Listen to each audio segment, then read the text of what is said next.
हाँ हाँ, we have equities, corporate bonds, currencies, futures नहीं, फ्यूचर्स एंड ऑप्शन तो tax, no FNO, only rest investment, no no.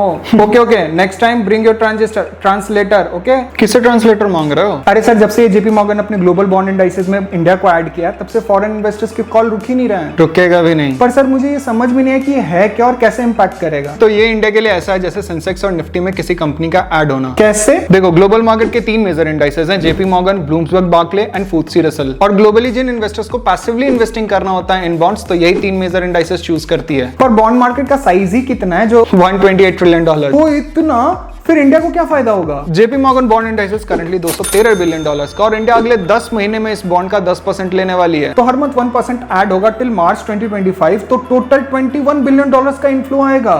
तो इससे इंडियन इकोनॉमी को कैसे फायदा होगा? इससे गवर्नमेंट बॉन्ड्स की डिमांड हाई होगी, मतलब बॉन्ड यील्ड्स डिक्रीज होगा, व्हिच मींस गवर्नमेंट की बोरोइंग कॉस्ट कम हो जाएगी। सेकंड है, ये इन्फ्लोज रिजल्ट करेगी demand of rupees, which means stronger currency. फिर इससे इंपोर्ट कॉस्ट भी कम होंगे और साथ ही फिस्कल और करंट अकाउंट डेफिसिट भी इंप्रूव होगा। तो कंट्री की मैक्रो इकोनॉमिक्स भी अच्छी होगी।